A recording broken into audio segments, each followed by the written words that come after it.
The second round of the 2026 NBA draft has just concluded and it got pretty wild. So let's hop into these draft grades, starting at 31 with the Rockets trading up to get Bruce Thornton. The Rockets and Bruce Thornton are a match made in heaven. I had that both in my original mock and my second round mock, giving it an A minus. There's better players than Bruce Thornton, but again, match made in heaven, and I think he can contribute right away. At 32, the Grizzlies got Richie Saunders. I'm giving this one an A minus. Again, another 3-and-D guy who can contribute right away. Hopefully he comes back much better, just as the player he was after his ACL injury. But that's to be determined. 33, the Wolves got Isaiah Evans. This is an A-plus home run pick. He's going to contribute right away yet again as a shooter off the bench on a playoff team. I think I had him ranked 23rd on my big board. He should have been a first-round pick. So again, this is a home run for the Timberwolves. At 34, the Cavs are taking Malik Thomas. Again, another A+. This top half of the second round was phenomenal. Malik Thomas also had a first-round grade on him. He will be a great combo guard off the bench for the Cavaliers as well. Absolutely love his game, high potential, great pick. At 35, the Nuggets took Trayvon Brazile, which fits perfectly with what they have going on. He's a stretch wing forward, crazy athletic, high potential guy.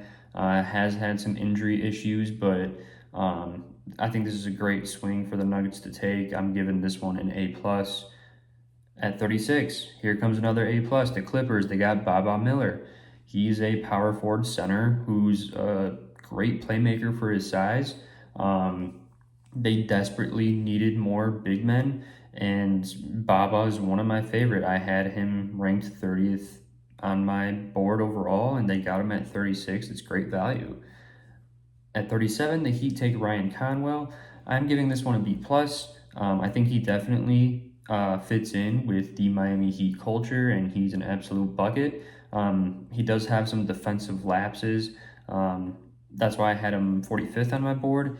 So they took him a little bit earlier than I would, but nonetheless, I think it's a great fit in the Heat's system, and Spoelstra will do a good job developing him. At 38, the Pacers keep Braden Smith in state, giving this one an A-. Pacers love their playmaking guards, and Braden Smith, his game will translate, even though he is a much smaller guard than you'd like. Expect him to get some minutes right away and be a valuable piece off the bench. At 39, the Knicks got Jack Cahill. I gave this an A-. He's not going to get much playing time, if any, right away. He even could be a drafting stash, but this kid's a dog. He has such high potential.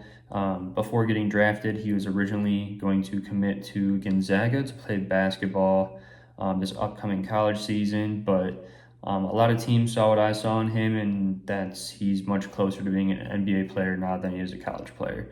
And with the Knicks being a winning organization right now, they don't need help, so getting a foreign guy that you can just develop, whether it's in the G League or overseas, is very valuable. At 40, the Celtics get Dylan Mitchell. I give this a C+. Not a huge fan. Personally, I don't think Dylan Mitchell should have been drafted. Just offensively, he's not there yet. Defensively, he's a great switch defender, very versatile, high athleticism. And again, I think the Celtics will do a good job with him, but with a bunch of players that I like on the board, I wasn't a huge fan of this. At 41, the Thunder take Otega Oweh. I'm giving this one a B+. He was one of my favorite potential future prospects when he played at Oklahoma. This year at Kentucky, I kind of fell off that hype train a little bit, but this is the perfect landing spot for him. He's not expected to contribute right away, but I'm sure he'll still get some run in garbage minutes. High energy, high octane, 3-and-D guard. That's right up the Thunder's alley. At 42, the Spurs get Jacoby Gillespie. I'm giving this one a C. I do really like Jacoby Gillespie, but I don't like the fit. The Spurs are very guard heavy, and they could have used a wing right here. They will have some better picks later on, which we'll get to, but this just kind of felt like a weird fit to me. At 43, the Nets took Tyler Bilodeau out of UCLA. I'm giving this one a C minus. He's a fine shooter. I don't know.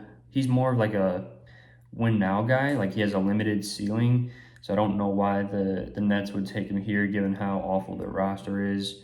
But nonetheless, you're banking on him being at least a 40% shooter from 3, if not 45.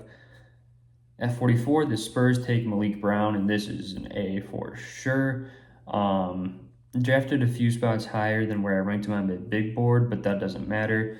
This is the perfect fit for the Spurs. They clearly, other than Gillespie, they're clearly targeting defense with Quaintance and Malik Brown.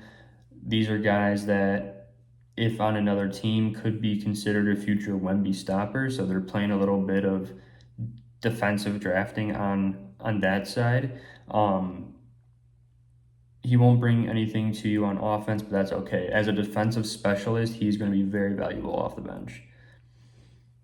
At 45, the Kings take Emmanuel Sharp. I'm giving this one a C minus. I know a lot of people love Emmanuel Sharp, and I like him as a player. I just don't see his ceiling in the NBA, and I think this was a bit early. I would have rather seen him go in the mid to late 50s. And with the Kings, like you need to take some swings on some upside guys, and I just didn't see that with this pick. At 46, the Wizards take Felix Okpara. I'm giving this one a B minus. He's a pretty solid defensive big, but I don't feel like that was what the Wizards needed. We'll see how he plays. We'll see what kind of contract he gets. So not too good, not too bad. Just kind of in the middle there with a B minus. At 47, the Knicks take Tyler Nickel, giving this one a C plus. Again, same song and dance as the Tyler Bilodeau pick. Really good 3-point shooter, pretty much a cone on defense. Again, with where the Knicks are at, you're okay to draft those type of guys, so I can't blame them, and that's why it's a C plus. At 48, the Mavs took Toby Lawal. This is an F. If you read my draft guide, you know that I'm not big on Toby Lawal at all. He's a freak of nature athletically, but doesn't really have much basketball skill. Not to mention the Mavs already did take Morez Johnson Jr., which plays the same position, and they have a loaded front court with Cooper Flagg, Daniel Gafford, Derek Lively, all those guys. So I'm not quite sure how that's going to work out there. There were so many other way better picks they could have made. At 49, we have the Denver Nuggets taking Bryce Hopkins. I give this a B minus.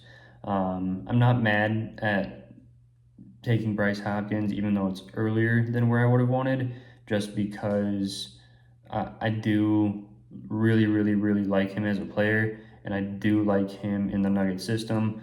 The only concern is injuries and a limited ceiling, but with what they've done with Peyton Watson, Julian Strawther, and those type of guys, I'm pretty convinced that they'll do a good job with Bryce Hopkins to at least become a decent role player off the bench. At 50, the Raptors took Jaden Bradley, and this is an A. They needed a point guard and a center. Jaden Bradley is your on-the-court and locker room leader, Big 12 Player of the Year, fits the Raptors system and their identity. Absolutely an A right here, great pick. At 51, the Magic take Isaiah Nelson, and I give this a D+.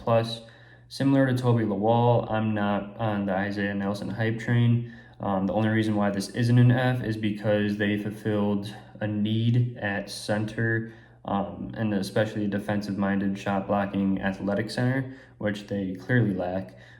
So it is a good fit, and I think this was the best case scenario for Nelson, but I think also there were better players on the board for the Magic to take with that skill set. At 52, the Hawks took Henry Vesar, A+++++++. The Hawks have won the draft. Wow, yeah, they're going to be a filthy team next year. they're probably going to be a top 4 seeded team in my opinion. Obviously, we're a ways away from our NBA predictions, but just from what I'm seeing right now, this is fantastic. Henry V. Sar was my 16th ranked player in the draft, and he fell all the way to 52. Hawks fans, they should be ecstatic right now. At 53, the Pistons take Ugonna Onyenso out of Virginia. I think this is an A+. Really good shot blocking big. Jalen Duren is going to be the perfect mentor for him. I think he can also contribute relatively soon. Had a great draft interview, by the way. That was very funny. Yeah, really like that pick. 54, the Warriors take Leger Jones. Now, this is the first player that I did not scout. I scouted about 113 players who entered the draft, and he was not one of them. So I saw the name floating around, but just never got around to him. So by default, I have to give it an F, just out of personal bias and knowledge. Who knows? I could watch some film and do some analytical research tonight and say that this is a C or a B pick, but for now, since I know nothing about him, by default, it has to be an F. At 55, the Clippers got Nick Martinelli, giving this one a D-. Again, if you read my draft guide, I just don't know where Nick Martinelli fits into the NBA. Plus, I'd rather have them get some more big men, not some guards. But nonetheless, Martinelli's a good player, so it's not quite an F. Then at 56, the Lakers got Ischenko out of Russia. He is pretty sick. Super high upside, super toolsy, very talented kid. Again, he's 2 to 3 years away at least, but there's some high potential there for him to be a late round steal, and I'm interested to see how they maneuver his development. At 57, the Clippers got Narcisse Ngoe. Never heard of him, never even seen his name before, and I follow over 1,500 different scouting accounts on Twitter. I watch basketball as my main hobby. Never seen his name. Like this, it's wild to me that someone that I've never even seen or heard of before got drafted at this point in my scouting career. Because again, this is my 5th year doing this. Shock of the draft, have to give it an F. 58, the Pelicans take one of my favorite players in the draft, one of my guys, Deron Pierre Jr. out of SMU. This is an A+. He's going to be electric for the Pelicans off the bench. I mean, going from Fears to Pierre, it's almost like you're inserting the same player, just not quite as talented. Yeah, he's going to be a highlight reel for sure. Really excited to watch him play. At 59, the Minnesota Timberwolves took Trey Kaufman-Renn out of Purdue. I'm giving this a C-. Again, he doesn't have a high ceiling. He's a weird fit in the NBA with his play style, but he is a good player, and I do think that is somewhat of a need for the Timberwolves, so it's not the worst pick ever. But again, there's so many better undrafted free agents that they could have drafted there. And then lastly, the Bucks at 60 take Malik Lewis, someone that did not make my top 100 big board, but a name that I do know and do know that other people are high on. I did scout him slightly, not to the extent that I would have liked to. But so by default, it is an F, but by all means, that doesn't mean he's never going to turn out to be anything. He absolutely can. It's just didn't quite get there this year with him, and he didn't really stand out in my trusted sources. So that's the draft. Undrafted free agency is happening right now. I cannot wait to catch up on that, and then Summer League is right around the corner. So there's going to be plenty more content. Fantasy football season's coming up. College basketball season will be coming up sooner than later. So on to the next. That's all I got. All right, peace.